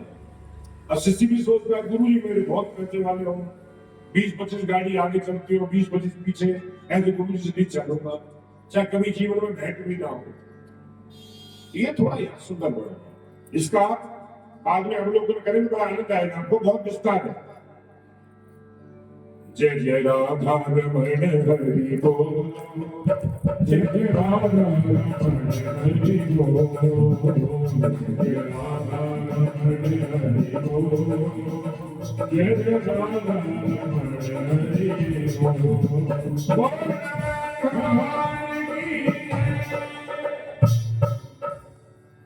पृथु के पुत्र हुए अंतर ध्यान के बेटा हुए हगरदान, और हगरदान के बेटे हुए प्राचीन बरही। इन्होंने बहुत से यज्ञ किए, यज्ञ में जाने कितने घोड़े बकरों की बलि दे दी। यज्ञ संत महापुरुषों की देखरेख में होना चाहिए। अपने आप की श्वास पर आजकल ज्यादा शुरू हो गया, चाहे अग्निवास धरती पे है चाहे नहीं है। अग्नि का वास 3 जगह होता है, आकाश पाताल और धरती। तो मुहूर्त इत्यादि देखे जाते हैं, इसीलिए देखे जाते हैं। आजकल तो श्वास रोज हो रही है। यज्ञ इत्यादि में ये नहीं है कि बस अब एक बार एक व्यक्ति ने वेद की किताब पढ़ ली, उसमें लिखा था वेद पढ़ना पाप है, आप उसने उसको तो क्या होता है मार कर सर हरा सर पोत देते हैं जिसको, तो इसको देखो प्लेट लगाते हैं। अब वो कहने समझा भैया वेद पढ़ना पाप है, 20 लोगों को बता दिया। वेद पढ़ना पाप है, वेद में लिखा है, वेद पढ़ना पाप है, वेद में लिखा है। एक महात्मा जी ने बोले ऐसा हो तो नहीं सकता, पर दिखाने किताब का पुस्तक लिखा, जब एक पुस्तक देखी तो उसमें लिखा वेद पढ़ना पाप है। तो महाराज जी ने पढ़ना पीछे पढ़ता, उसमें लिखा था असोच अवस्था में, फिर पढ़ना पड़ गया वेद पढ़ना पाप है। आजकल ये बहुत हो रहा है, कोई महात्मा कुछ अच्छी बात बोलता है ना, आदि काट देंगे आदि छाट देंगे, महात्मा कैसे बोलता है। तो ये निवेदन किया गया है कि आप जो भी धर्म कर्म पूजा पाठ यज्ञ इत्यादि करें तो संतों महात्मा और अच्छे ब्राह्मणों की देखभाल में उसको करना चाहिए। अब प्राचीन मरी ने अनेकानेक यज्ञ किए, जाने कितने निरपराध पशुओं का वध कर दिया।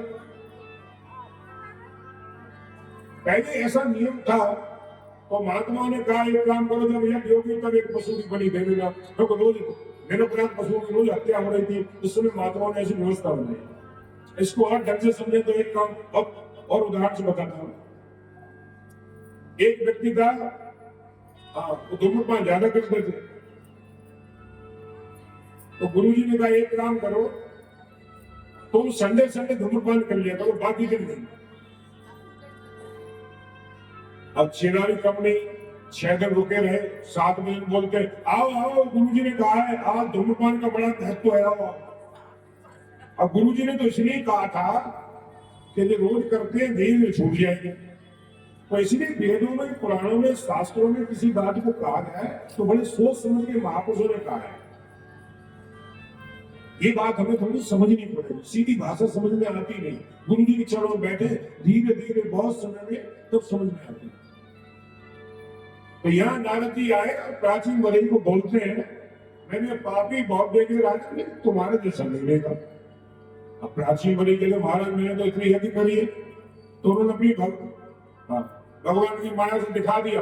और जितने भी ये पशु तुमने करे ना, जिनकी बलि दी है, ऐसा मुंह फाड़ के नीचे बढ़े, कब तुम आओ तुम्हारी खबर लेकर मुझे। अब तो प्राचीन बड़े बड़े घबरा गए। तब नारद जी ने प्राचीन बरई के शोक को दूर करने के लिए एक सुंदर आख्यान सुनाया। इसको भागवत जी में कहा गया पुरंजन आख्यान। ये कथा भी बड़ी सुंदर है।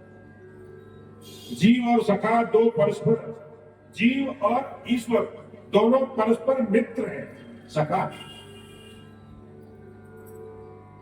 तो जीव का नाम पुरंजन है और भगवान का नाम अभिज्ञा है। जीव और ब्रह्म दोनों घूमने निकले, तब हिमालय की दक्षिण दिशा में अनेक शहरों में गए। कौन? पुरंजन जी अपने मित्र अभिज्ञात से बोले कि मैं थोड़ा घूम के आता हूं। तो अभिज्ञात ने कहा ठीक है घूम जाओ। अब घूमने गए, छोटे शहर बड़े शहर, मच्छर मक्खी चींटी छोटे शहर, फिर और बड़े कुत्ता बिल्ली और बड़े शहर, फिर हाथी और बड़े शहर। सभी शहरों में घूमने के बाद आखिर में हिमालय की तरफ गए, तो 9 दरवाजे का एक उनको शहर मिला। और यही हमारा शरीर का 9 द्वार का। पुरंजन नाम के जीव ने इस शरीर रूपी नगर में प्रवेश किया और जैसे ही अंदर गया तो एक सुंदर नारी बैठी है, उसका नाम रख दिया पुरंजन। ये बुद्धि है हमारी। और ये अकेला नहीं, बुद्धि अकेली नहीं है, इसकी 10 सहेली है, 5 कर्मेंद्रिय, 5 ज्ञानेंद्रिय। नगर में अंदर गया तो देखा डंडा लेकर के बैठा है विसूचीन मन। पुरंजनी से विवाह कर लिया। अब तो इतना प्रेम हो गया पुरंजनी से, वो खाती तो वो खाता, वो रोती तो वो रोता, वो हंसती तो वो हंसता। और जब सब सो जाते थे तो द्वार पर एक 5 फन वाला नाग रक्षा करता है। इसको बोलते पंच प्राण। प्राण अपान उदान व्यान समान, 5 प्राण होते हैं, यही 5 फनों का नाग है। नगर के सामने एक राजा रहता है, उसका नाम है चंडवेद। एक काल है। चंडवेद ने नगर पर चढ़ाई कर दी पूरी सेना लेकर। सेना में 720 गंधर्व और गंधर्वियां हैं। 720 के आगे 360, 360 दिन और 360 रात।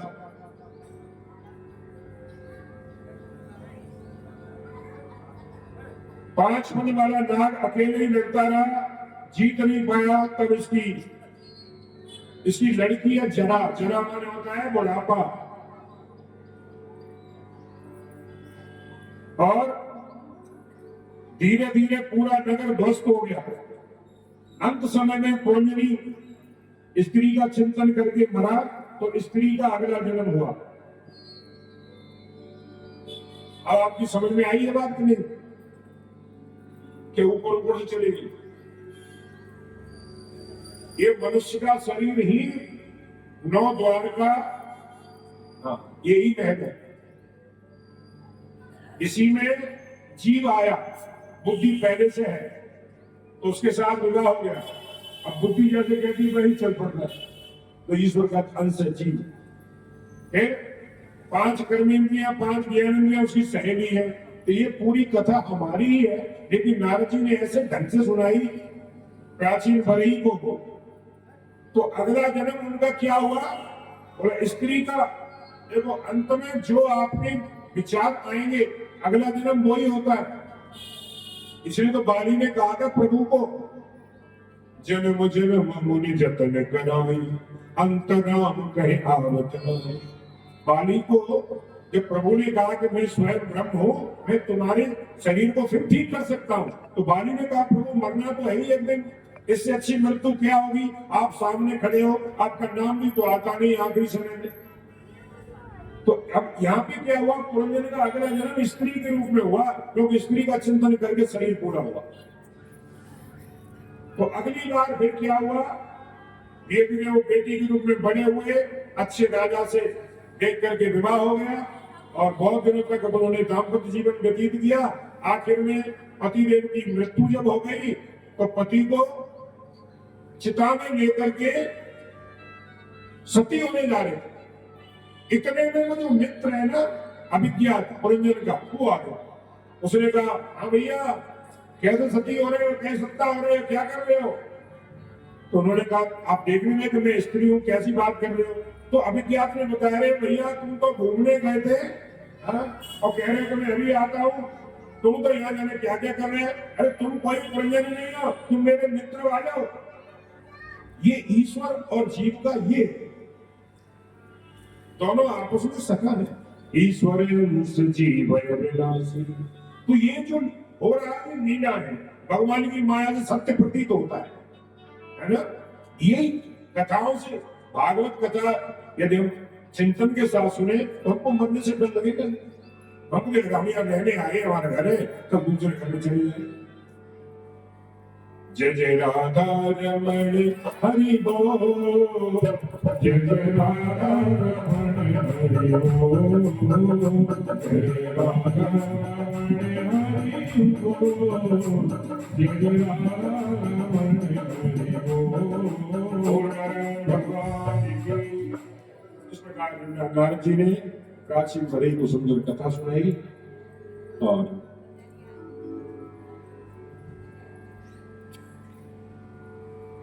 आगे इन्हीं विजेताओं में उनका विवाह हुआ वृक्षों की कन्या मारीसा से, जिनके दक्ष नाम का पुत्र हुआ। सुखदेव जी आगे कहते हैं, बड़ी सुंदर कथा है। अब आगे उत्तानपाद की कथा के बाद, इनके वंश के बाद प्रियव्रत की कथा सुनाते हैं। 2 पुत्र है ना, तो उत्तानपाद के वंश की कथा ये आपने अभी सुनी। और अब जो है कथा सुखदेव जी वर्णन करते प्रियव्रत के, प्रियव्रत जो पुत्र है मनु महाराज के, उनके वंश की कथा सुनाते हैं। जिसके जीवन में सुंदर प्रतिज्ञा हो वही प्रियव्रत है। और उन्होंने सोचा मैं संसार में अंधकार नहीं होने दूंगा। प्रियव्रत ने सोचा, सूर्य नारायण से ठंड गई एक बार, वो राजा बने तो कहते हैं आधे दिन लोग कार्य करते हैं, आधे दिन सूर्य नारायण नहीं होते तो लोग सोते रहते हैं। उन्होंने तेजों में रथ बनाया, और सूर्य नारायण जहां अंधकार करते पीछे पीछे से उन्होंने अपना चलाना शुरू कर दिया। ब्रह्मा जी ने आके रोका कि सृष्टि के साथ खिलवाड़ मत करो बेटा। और उन्होंने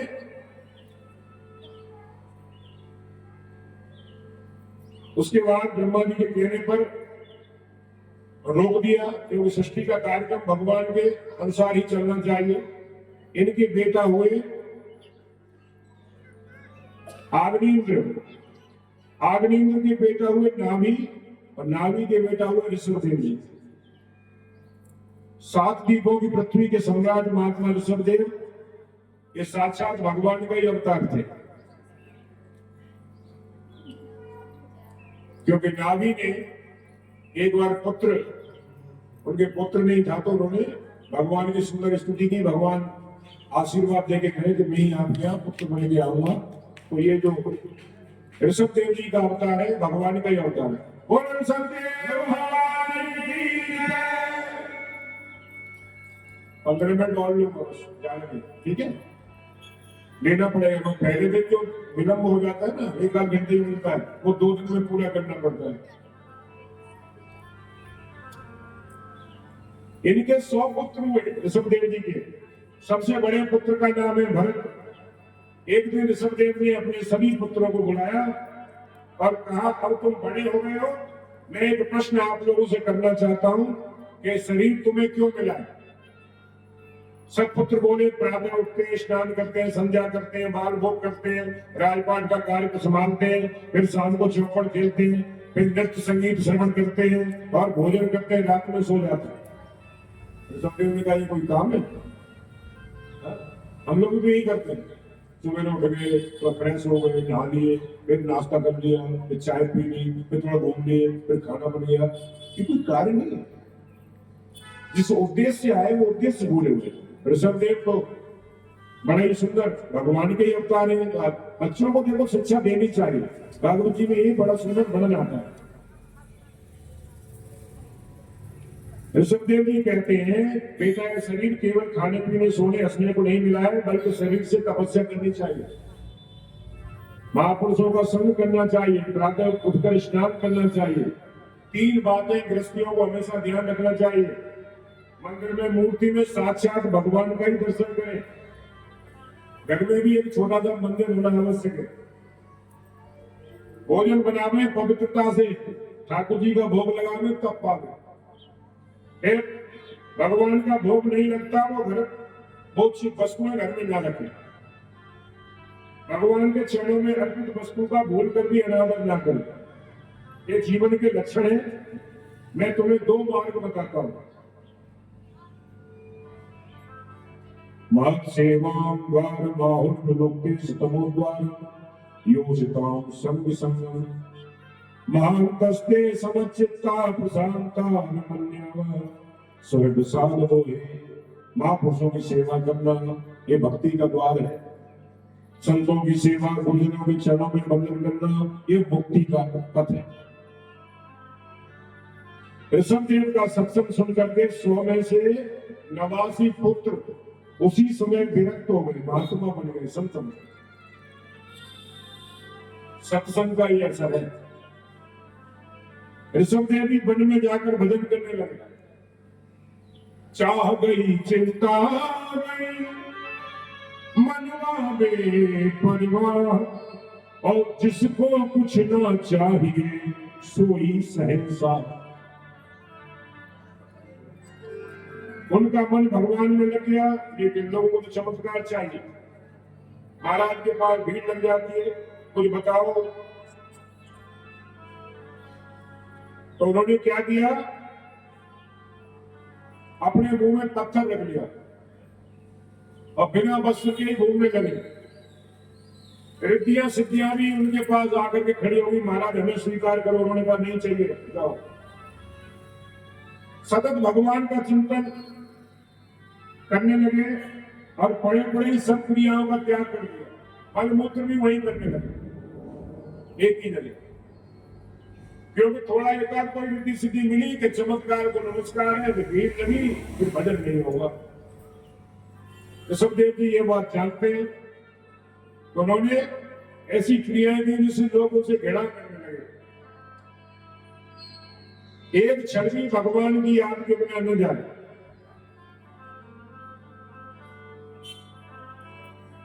इस प्रकार आखिर में उन्होंने भगवान को प्राप्त किया, साक्षात भगवान के अवतार थे। बोल ऋषभदेव भगवान की जय। भरत ने पिता के आदर्शों को देखा कि मेरे पिता भगवान के ऐसे भक्त थे, बड़े बेटे का नाम भरत था, और अपने पुत्र सुमति को राजगद्दी पर उन्होंने बिठाया। वो भी स्वयं तपस्या करने वन को चले गए। एक पवित्र स्थान पर दामोदर कुंड, वहीं जाकर समाधि लगाकर बैठ गए। दामोदर कुंड में ही सालग्राम भगवान मिलते हैं, गंडकी नदी में। कोई गए भी होंगे नेपाल में, सालग्राम भगवान गंडकी नदी के सभी कंकर सालग्राम भगवान। वहां पर भरत जी ने सुंदर तपस्या की, नदी में खड़े होकर के भजन करते हैं। गंगा यमुना सरस्वती नदियों में खड़े होकर मंत्र जाप सिद्ध हो जाते हैं। भजन कर ही रहे थे, देखो घर छोड़ गए, राजपाट छोड़ गए, कुटिया बनाई, वहां भजन कर रहे एकांत में। लेकिन भगवत की इच्छा, भगवान की इच्छा होती है, वही होता है। उसी समय एक हिरणी गर्भिणी, शेर ने दाढ़ मारी, कांप गई, और उसने अपनी जान बचाने के लिए कूदना चाहा। उसका प्रसव, जो शिशु शावक मृग, वही उसका जन्म हो गया, और दूसरे किनारे में जाके हिरणी मर गई, मृत्यु को प्राप्त। अब तपस्या करें भरत जी, उन्होंने देखा कि इसकी मां भी मर गई, इसका कौन सहायक है। तो उस शिशु शावक को ले आए, मृग शावक को, और अपने आश्रम में लाकर के उसको साफ किया, तपाया, और धीरे धीरे जो 2-4 मालाएं होती वो 1-2 रह गई। अब उससे ही प्रेम होने लगा। एक दिन बच्चा सजाती हिरणों का झुंड आया, तो उसमें ही चला गया। भरत जी सूर्य और चंद्रमा से पूछ रहे हैं, मेरा कहीं मृग शावक देखा आपने? वो मेरे बिना कैसे रहेगा, उसका सब कुछ नहीं था। और आखिर में मृग का चिंतन करते करते शरीर त्याग दिया, अगला दिन में मृग बन गए। देखो, जीवों पर दया करना चाहिए, जरूरी भी है। यहां तक ठीक था कि बालक जैसे बड़ा हुआ अपने आप छोड़ जाते हैं। हाँ, तो हम लोग आजकल ये भी है, धर्म ग्रंथों में यही लिखा है, अंत में जहां आपकी मृत्यु होगी वही अगला शरीर होता है। तो कई लोग देखो कुत्तों को भी गोदी में ले घूमते हैं। तो शास्त्रों ने ये नहीं कहा है कि जीवों पर दया नहीं करना है, खूब खिलाओ खूब खिलाओ, लेकिन उनका स्थान घर के बाहर होता है। और फिर भी आपको वो प्रेम करना है तो उनके लिए बाहर व्यवस्था बनवा दो, घर नहीं आना है। ये थोड़ा सा शास्त्रों में बने, क्योंकि आपको इतना प्रेम हो गया ना, 24 घंटे उसी का चिंतन, तो कहीं ऐसा ना हो अगले जन्म में भरत जी जैसा हो जाए, फिर आप पश्चाताप करेंगे, है ना। प्रेम करने के योग सिर्फ भगवान है, दया करने के लिए पूरा विश्व है। ये ध्यान रखना, सच्चा प्रेम ठाकुर जी से, और बाकी सब पे दया, सबसे प्रेम करना, यही भागवत की कथा है। अब भरत जी का जन्म हिरण बन गए, लेकिन भगवान के भजन करते थे, भक्त थे, तो सब कुछ याद था। कुछ दिनों बाद अपनी जो झुंड है उसको भी छोड़ दिया, अकेले एकांत में सेवन करने लगे, सूखे पत्ते खाते थे, और धीरे धीरे उनका शरीर पूरा हो गया। और फिर उनका अगला जन्म क्या हुआ, अंगिरस गोत्र जो ब्राह्मण है उनके यहाँ पर दोबारा जन्म हुआ उनका।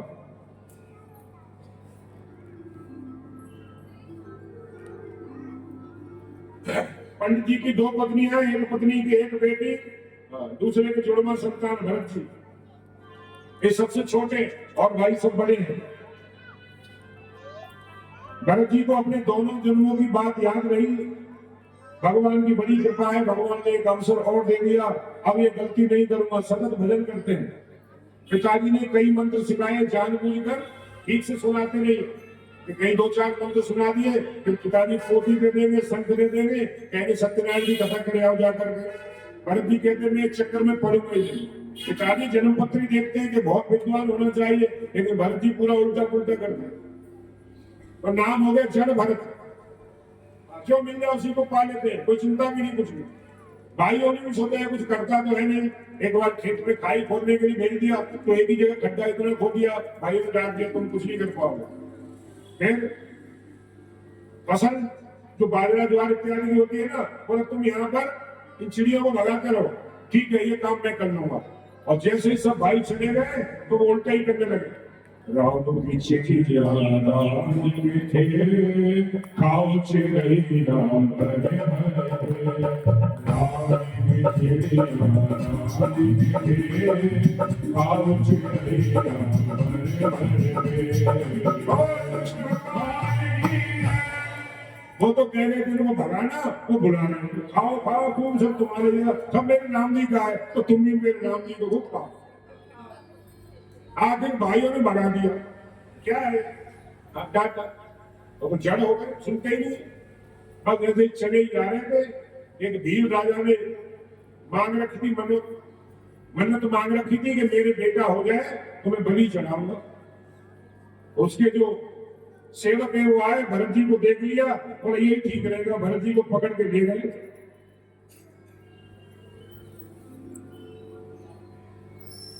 अब भरत जी को खूब सुंदर नहलाया,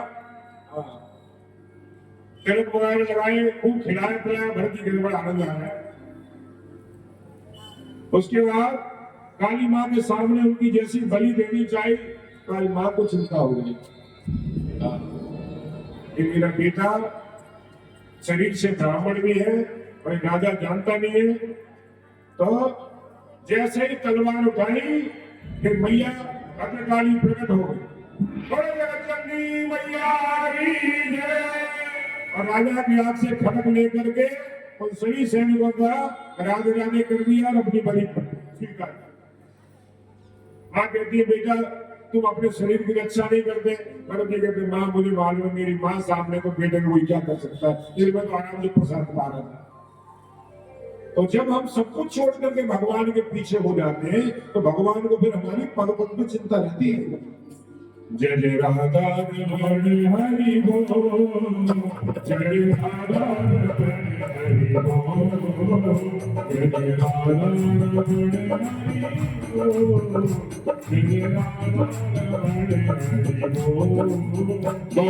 बोल। भगवान की जय। अब भरत जी वहां से चले तो सामने से आ रहा है सिंह स्वामी देश का राजा रघुवर पालकी में बैठ करके। रास्ते में कार अस्वस्थ हो गया तो उसने कहा अपने राज्य कोई मिल जाए तो उसको लगा लो। तो भरत जी मिल गए, बोले ये ठीक रहेगा। भरत जी को लगा लिया। अब भरत जी तो 10 कदम आगे देख के चलते, कोई कीड़ा कोई चींटी कोई मच्छर कोई नीचे ना आए। और जैसे ही कुछ आते तो एकदम कूदते हैं। अब पालकी वाला कूदेगा तो ऊपर बैठने वाले का हाल क्या होगा। और रघुवर का सिर उस डंडे में पालकी के में लगता है।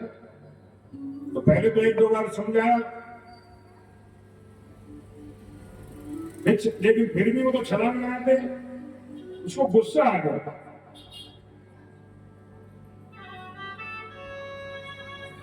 और कहता है, रघुवर बोला तुम तो जीवित ही मुर्दे जैसे हो, कहां से पागल आ गए हो। कितना भी बोलो कोई जवाब नहीं देता। पालकी ढंग से चलाओ नहीं तो ऐसी सजा मिलेगी जीवन भर याद करोगे। राजा की बात सुनकर भरत जी के नेत्र सिर हो गए। विचार किया, जीवन के 40 बसंत व्यतीत हो गए, 40 वर्ष की आयु हो गई, लेकिन मैं आज तक बोला नहीं। लेकिन मैं यदि आज नहीं बोलूंगा तो कल भक्त लोग कहेंगे कि जिसका भार संत के कंधे पे आ गया वो भी नरक को चला गया। तो आज भरत जी में रघुवर को बड़ी सुंदर शिक्षा थी। तयोदितम व्यक्तम विप्रलब्धम भर्तु समय स्याद्यत वीरभार। राजन तुम्हारी बात मेरी समझ में नहीं आई। पालकी चलाने का परिश्रम उसे होगा जो पालकी चलाता है। अब यहाँ थोड़ा आप ध्यान देना, 5-7 मिनट और ज्यादा नहीं। जमीन पर चलने का श्रम भी उसे होगा जो जमीन पर चलेगा। दूसरी बात तुमने कही बड़ा मोटा है बड़ा तगड़ा है शरीर लिए घूमता है, ये भी आपने राजन गलत कहा। स्थौल्यम कारस्यम व्याध्यादस्य, ये जो मोटा पतला है ना ये शरीर का धर्म है, ये मेरा धर्म नहीं। तीसरा तुमने कहा तुम तो जीवित ही मुर्दे के समान हो। अरे जीना मरना दोनों समान है। जन्म लेना मरना मोटा है पतला शरीर का धर्म है। भूख प्यास निद्रा तंद्रा भय ग्लानि ये सब प्राण मन और बुद्धि के धर्म है। मैं प्राण नहीं हूं, मैं शरीर नहीं हूं, मैं बुद्धि नहीं हूं, मैं शरीर कैसे हो सकता हूं? मैं तो चिन्मयी आत्मा, जो आत्मा कभी जन्म नहीं लेती, कभी मृत्यु को भी प्राप्त नहीं होती। तुमने कहा मैं तुम्हें दंड दूंगा, तुम मुझे क्या दंड दोगे? गेहूं को पीस के हम मैदा बनाते हैं, और मैदा को पीस के क्या बनाओगे राजा? बड़ा सुंदर ज्ञान है। फूलों के पीस के इत्र बना दिया, फूलों को पीस के, और फिर इत्र को पीस के क्या बनाओगे? क्या चिकित्सा करोगे मेरी? क्या दंड दोगे मुझे? अरे राजन, एक पालकी पृथ्वी का एक टुकड़ा है, और पालकी में बैठा राजा रघुगण पृथ्वी का दूसरा टुकड़ा है। इतनी सुंदर बात सुनकर राजा पालकी से नीचे उतरकर जग भरत जी के चरणों में गिर गए। ये जो कभी देखा, आप तो साक्षात, मुझे लगता है भगवान ही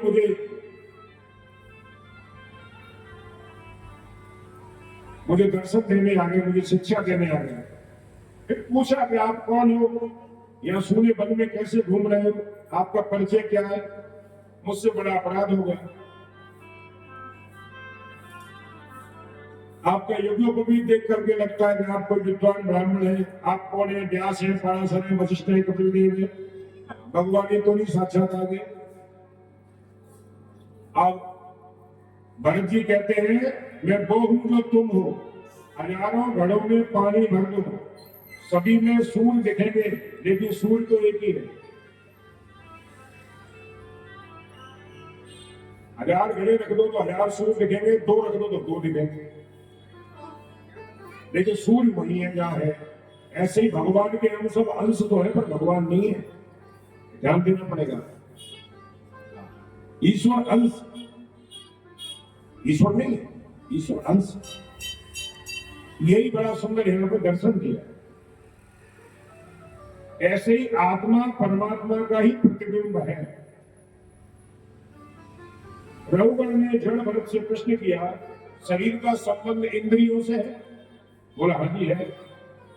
फिर बोला इंद्रियों का संबंध बुद्धि से है? बोला हाँ जी। बुद्धि का संबंध आत्मा से है? बोला हाँ जी। अब कहते हैं तो एक बात समझो, क्या चूल्हे पर पानी गर्म किया जाएगा, उसमें चावल डालकर भात बनेगा, है ना? जब चूल्हा गर्म किया, पानी रखा, पानी गर्म हुआ, चावल डाल दिए तो चावल गर्म हो गए, तो भात बन जाएगा।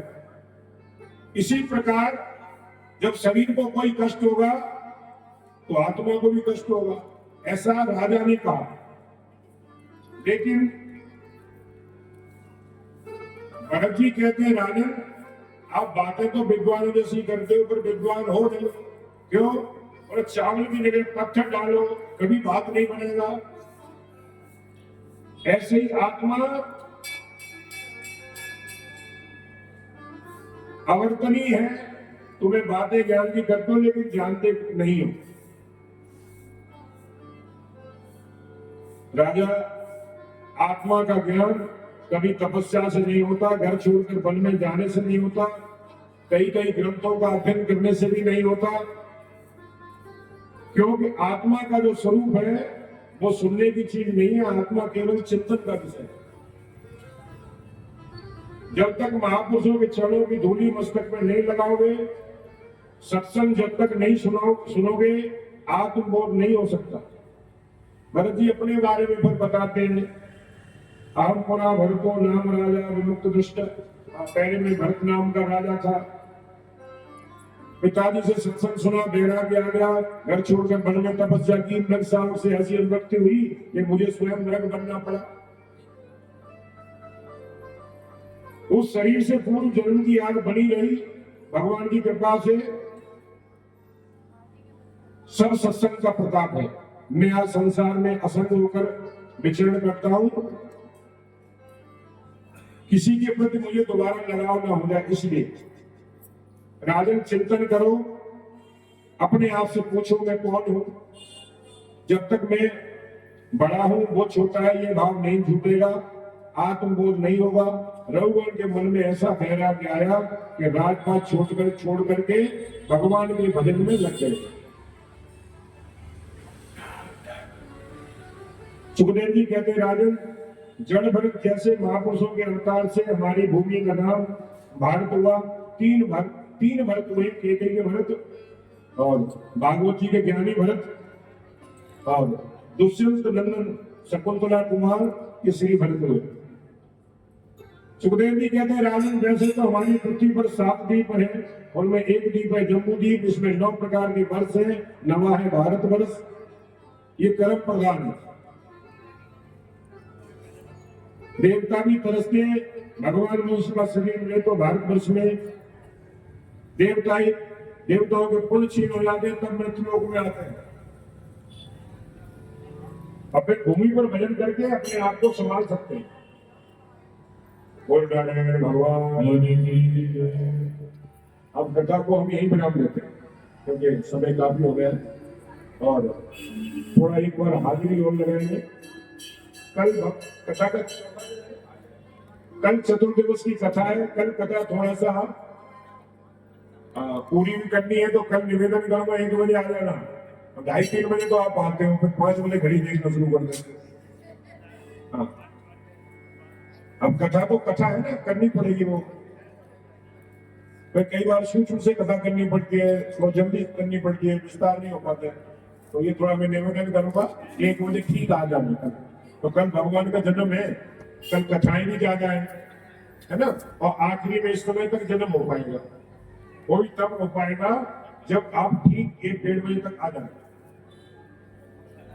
ठीक है, आओगे ना? एक बार हाथ उठा लो, आए 1 बजे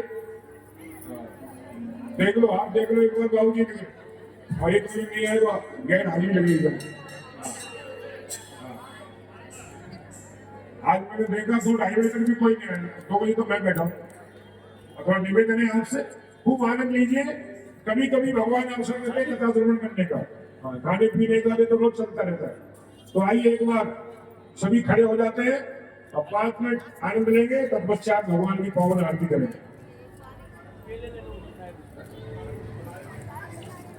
कल के प्रसाद में माखन मिश्री का भगवान का भोग लगता है। जिनकी इच्छा हो वो ला सकते हैं, परिवार की ओर से तो व्यवस्था होगी ही। दूसरा, छोटे छोटे खिलौने लड्डू गोपाल की ड्रेस वस्त्र के रूप में, है ना, खिलौने में